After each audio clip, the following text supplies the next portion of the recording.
What is up, guys? It's Meister here. Today's video is a little different from normal. I was recently lucky enough to have the chance to have a light-hearted chat and sit down with Erik from ProtoxxGaming. We talk about many topics, RuneScape and non-RuneScape related. It's a little longer than the normal videos, but it's well worth the watch until the end. And don't forget to subscribe to both of our channels so you can see all of our future content. And without further ado, I hope you really enjoy the video. Hey guys, it's me, Erik from ProtoxxGaming, the tea-addicted YouTuber. That does link into the first question I have on here, actually. Oh, really? Yeah. I say because what a surprise! I know you're not from the UK, and that tea is quite a stereotypical UK drink. Where did you get your love of tea from? Is it as big over there, or how did it happen? I lived in England when I was younger for 4 years, so that may or may not be the origin of my tea addiction. Tea is good. It does nothing on coffee though. Coffee all the way. I mean, to be fair, I do drink coffee in the mornings, but after that it's like tea 24/7. Coffee is great as well because it just gives you that boost. I don't know, makes you awake. Yeah, the extra little kick to get you out of bed in the morning. Right, so I've got a few of these are going to be standard RuneScape kind of questions.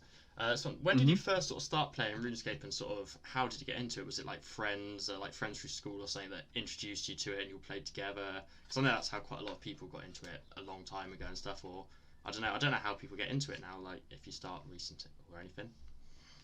Well, I started RuneScape back in 2004, I believe, and I was introduced to the game by my older brother because I was 4 years old, so I didn't know anything. But yeah, I just started clicking and killing cows, and yeah, my brother, yeah, I'm pretty sure he introduced me to the game, and then and he was introduced by a friend, I believe. So it's kind of like a cycle, like introducing people on and on. Yeah, it's always happens. So I remember when I was at school, I got introduced. I was in like I don't know, like year 6 or 7 or something at school, and I had like sleepovers, your mates or whatever then, and he introduced me to it then, and I was amazed by Tutorial Island, just like going through that whole process. I thought it was amazing and incredible. I just remember like the first few months probably of just like saving up 200 GP to like buy iron armor because I was an absolute noob and had no idea what was going on. Oh, nostalgia, nostalgia. Yeah. That's when it's the best, isn't it? Like when you first start on it and you have no idea what you're doing, but everything is amazing. You look back now and you're like, why did I do that? Or I can 100% relate to that.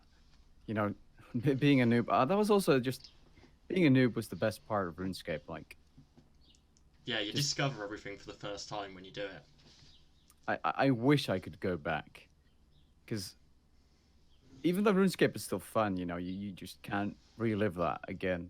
The same. Yeah, you can't get feeling. like the original like vanilla starting thing. Because I made a second account after I maxed my first one, and it's really not the same. Like even because I don't know, you can't like delete the memories, so you know what you're doing, and it's not the same. Dude, that's so true. I mean, it's kind of crazy you max 2 accounts. That's it's a lot of effort. Yeah, I maxed one. I got it all in my thing. I maxed my first one in 2014, and then I started like AFK and doing like 120 skills and stuff like that. So when I was doing like 120 thieving in Prif and 120 fishing, I made a noob account and basically started training that up, and eventually kind of maxed that. And ever since then, it's just been parked at Spiritual Warriors and Player in Dungeons, just gaining GP. I mean, you might as well. It's efficient. Yeah, it's got nearly like 200 mil mage now or something on it, just from sitting there. Yeah. It funds anything I need for my videos in there on my main account anyway. Yeah, that's the definition of efficiency. Just doing AFK stuff in your main and getting GP in your out. Yeah. So the next question is, other than recently maxing your account, what is the achievement that you're most proud of, or like your greatest achievement that you've done in RuneScape? Ooh, I think, to be fair, 120 summoning, even though I got, you know, sponsored a large chunk of the money by a rich friend of mine, but 120 summoning was something I started off by getting combat 120s, and everyone in game said they weren't worth anything because you could just AFK them, and I only had 95 Slayer. I didn't even have 99 Slayer. I didn't train it for Slayer. So I thought to get a 120 that's meaningful, that's going to mean something to me in my account. And 120 summoning was that 120.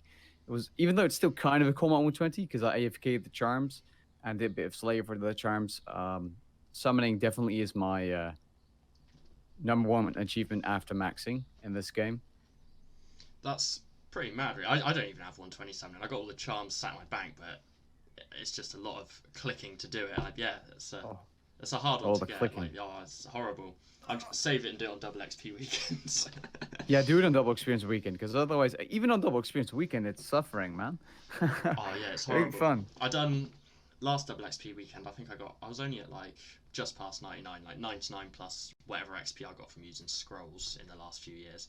And I did all the way up to like 60 mil XP of using. I had like 13 or 14,000 blue charms, and that was painful enough on its own, let alone doing the rest with crimsons. Oh damn, dude. So 120 construction next. No. Never. Cool. Respect to the people that've got that. Yep. Even more so than summoning because construction. That's mind-numbing. Getting that to 99 for a second time made me question why I was doing it.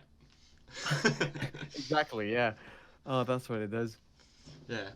So, have you now got past your post-max syndrome, or have you got sort of back into the game and found something and like a new goal that you're looking for and going towards?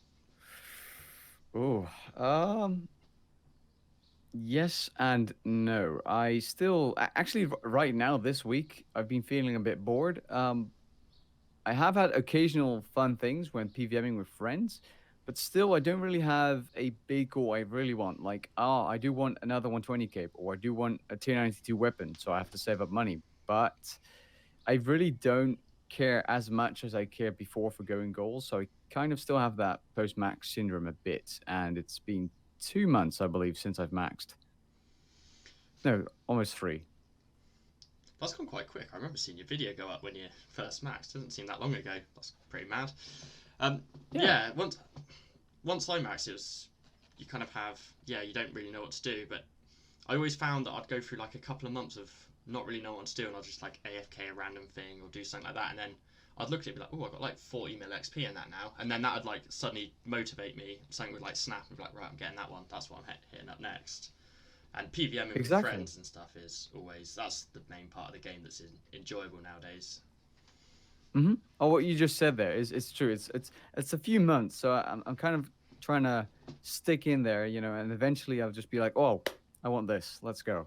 What you just said.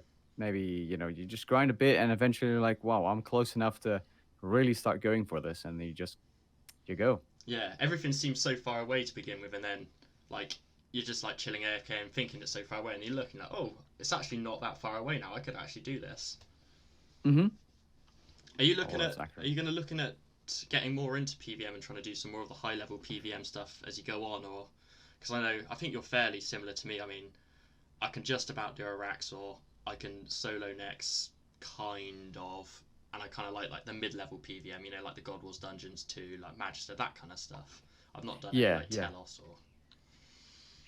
Yeah, I think I'm going to stick around there. Like, I might try high-level PVM, like Virago. I'm going to try it, but it's just going to be for a few kills for the shits and giggles. And in terms of really getting good at PVM, I can 100% certainly say that I'm not, I don't care for that. I really don't.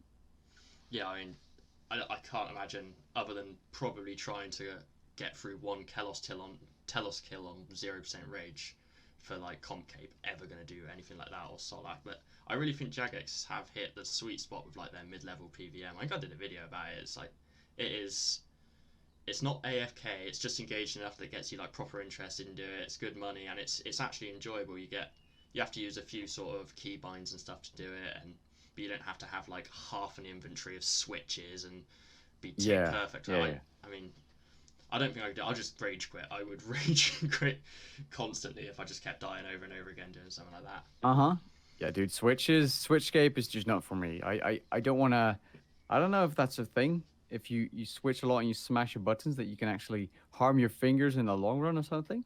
I don't know what's it called. I know that syndrome. Yeah, I know that if I do a couple of hours of PVM or something like that, and just using a few like keybinds, like I struggle to swap from my shield resonance and put my shield back on. Like that is about my limit.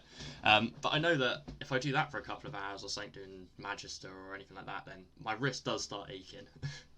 That's what I mean. That's Yeah, they're all those high level PVMers are definitely going to regret it in 20 years time when they got like all crippled hands.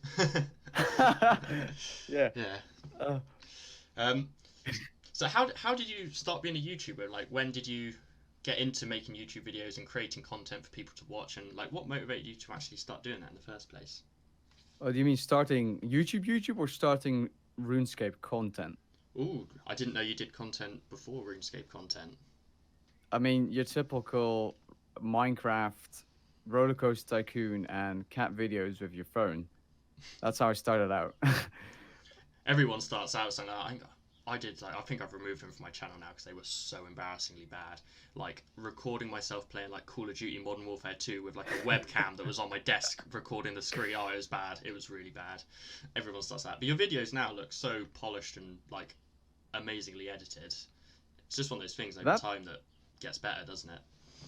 Yes, that's one of those things that gets better over time. Even my videos of RuneScape, maybe just 15 months ago when I properly started getting into making guides, once you start gaining subscribers and views, which you may notice on different types of channels, not just RuneScape channels, once they hit, let's say, the 10,000 subscriber mark, they start really considering or caring about their content. Like, they don't, because if you have 10,000 subscribers, you can't put out the same stuff you put out when you had 10 subscribers, because it's just not going to be good enough, if that makes sense.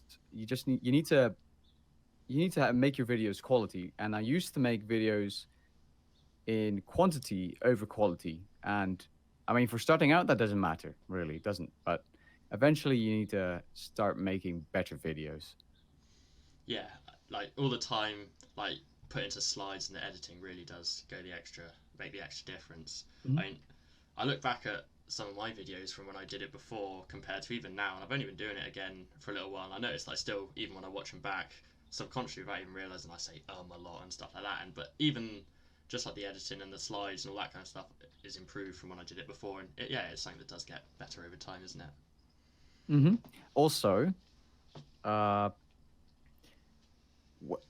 like in your position, or in the position you are right now, even if you think like it what I wanted to say is, even if you look at a different YouTuber and the quality seems much higher, it really isn't that hard to get that quality either. That's the thing. You don't need to be a mastermind video editor, Photoshopper to make good videos. Yeah, Even though at this point, it's weird. You just learn one thing and suddenly your video looks much better. Yeah, it just takes a little bit of time and a bit of effort and everything going into it. And I think you're always more self-critical on yourself as well than you are like when you're watching someone else's video, you're watching it for entertainment. Whereas if you're watching back your own one before you're uploading it, you're like watching it for mistakes and errors. So I think you're always more critical on yourself than you are when you're watching something else. For sure, for sure. I actually got on one of my videos on a comment, I did a corrupted scorpion guide, and I got the best compliment I've got so far on there so far, and it was, looks like you've stolen Protox's guide. I took the guy down. I said I was very happy that it was of quality to be compared to your video or something. Mm-hmm. Oh, that's a good way to reply. That's for sure. I mean, that's. I hope that you have a question about copying in there, because that would be interesting.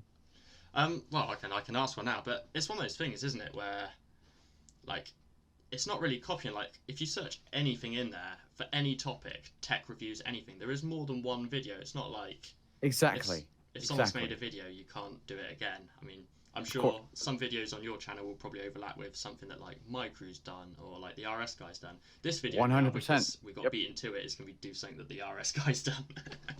I mean, I mean, he probably initially planned it before as well, but you know, I know for a fact that you messaged me like way before he uploaded that video. But oh well, you know. Yeah, it just takes if someone stuff. What you said about the corrupted video, though, like, I've personally been accused recently and had some beef, and I'm just going to keep it private with another YouTuber, a smaller YouTuber, though, but size doesn't matter on YouTube, but accused of copying his video just because it's on the same topic. with that logic, 99 skill guides, because I wasn't the first to make them, my crew wasn't, no one was, not even my Uncle Zunky. Uh, Yeah, they, they've you been know, around for years, and you can't call them copies just because you're making a video about the same topic or same Slayer creature. It just makes no sense. it's That's always why I one. never judge people Yeah, it's always one on of their those things content. as well. Like everyone will have a slightly different way to do it. Like if you're buying a car, you wouldn't just watch one car review. You'd watch a few because you get the like opinions and impressions of a few different people, and everyone will think slightly different things, and then you can formulate your own kind of view and opinion based on the whole lot rather than just watching one thing and taking that as gospel that that is the absolute fact. And obviously things change over time as well. Like there's always updates in the game. Like if you watch a guide for the same thing from like 3 years ago, there's probably like perks in the game. Tier 92 weapons weren't in the game really, or just coming around. Stuff Hmm. changes over time. Exactly. Yeah. Yeah. So if if anyone watching posts comments like that on anyone's channel saying one YouTuber copies the other YouTuber, please, there's no point. It's probably a good thing for people if they accuse you of copying their videos because they're going to get more views if they pop up in your suggested anyway. True. True. So I got one last question because I know it's probably getting a little bit long of the video now, and It's an interesting conversation, to be fair. It was a lot more, it seems very natural, to be fair. Not even an interview. It feels very, yeah, I was worried it's gonna be a little bit structured and a bit, but yeah, it's good. So your channel is like you said about 99 guys is you do make a lot of guides and you do a lot of like your in-depth gearing guides and stuff that's not kind of like your typical like progress videos of like Iron Man progress videos that are on every channel, stuff like that. Like it is very Hmm. out of the box sort of stuff. And like, where do you get the inspiration and ideas for some of your videos for? Because I've seen them pop up in my timeline, and I'm like, how does he even think to do a video on something like that? Like, where do you get the inspiration from? That's a good question. There's three sources where I get my inspiration from. One is I literally just come up with video ideas randomly. I'm just like, what hasn't been done or what has been done but is old or just could be done much better. That's one. Some examples of that could be I'm just going to scroll through my own channel because I don't know every video out off the top of my head which I uploaded. Uh, but for example, that how long it takes to max video, I think I just was like, is there video on this? Probably not. So I'm just going to make this. And my RuneScape in-depth review, because I literally saw no one from the RuneScape community themselves making a review on the game. So I decided to do that. Then the second source is other types of videos, non-RuneScape related, that inspire me. For example, my skill tier list video. You may have seen or tier lists of literally anything on YouTube recently, or the past few months. Yeah. And the third source is, I'd say, suggestions. I sometimes just in my comments or in my Discord get the most random suggestion. I'm just like, wow, that's actually something that is unique, and I'm going to upload that. I got one Well, I mean, the other day, like the suggestions from people. I was mining on like my noob account that I've been doing like 0 to a bond on, and I was just chatting to all the people around there, and someone that I was mining with just randomly suggested. I didn't even know it was it was like the anniversary of the Falador massacre. So I did like a little vlog and like review about what happened and everything like that, because that was a long time ago now, so new players to this game might not know about it and everything like that. And I even learned stuff myself. Did you know there's an actual plaque in Falador Park that you can examine and it tells you the date of it? I didn't. what? Yeah. No, no, I did not. Yeah, I didn't know that until I researched it to do a little video on it. But yeah, suggestions and stuff are really good, and that normally means it's gonna be something that people want to watch as well. Yeah. Oh, that's pretty interesting. I'm a bit baffled. I didn't know. I thought they, didn't care about that enough to put something like that in the game. Yeah, no, That's really interesting. I can't remember where it is in the park, but if you go look there, you can examine it, and it has like I don't know what the in-game years are called, but it has like a date of the in-game year that it happened, and it actually is like chronological event or something between the Battle of Falador or something, which I guess is something that they made up and wasn't actually in game, and then when it went to the 6th age with World Wakes Quest. Yeah, it's actually got a date and everything on there. It's mad. I didn't even know that. Wow. Um, that's cool. I'm gonna check that out eventually, or eventually when I get back onto RuneScape. Yeah, I definitely haven't actually gone there and looked at it, but apparently it's there. Oh, oh well then. They could just be lying to me on the wiki page. Yeah. Right. But Go ahead. I was going to say about inspiration, one more thing I didn't mention because it kind of, combines the topic of copying. There's a difference between copying a YouTuber and getting inspiration because there's a video.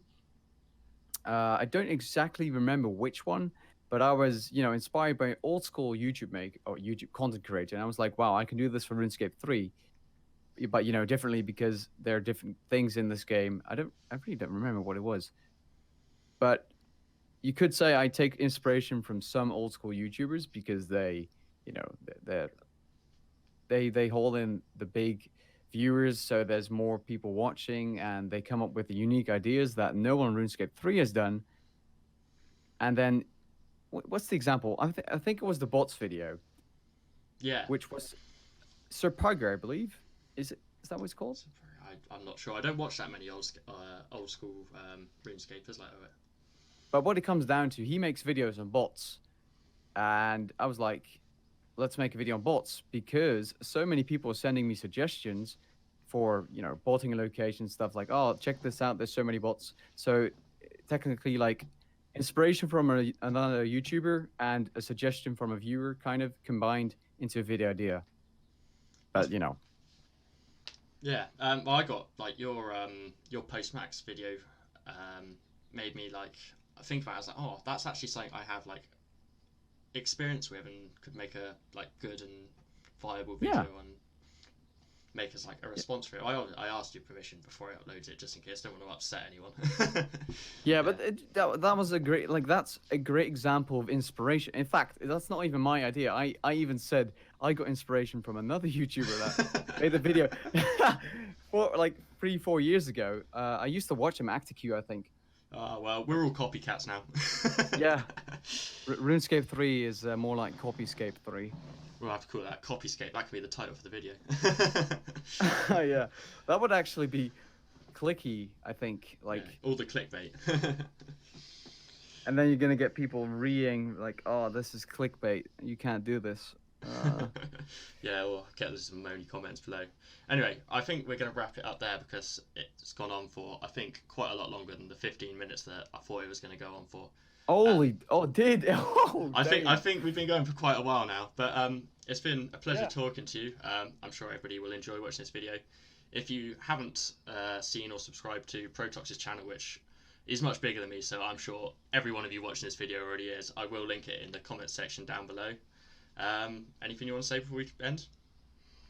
Don't forget to drink tea every time you're watching a video of anyone, that is. Tea is important in life. Okay, thank you very much for watching. See ya. Thank you very much to anyone who made it to the end and all the way through this video. If you did enjoy the video, don't forget to subscribe and hit the little bell icon so you can be notified of all my future content, and drop a like on the video for the very special guest that we had today. Until next time, see ya.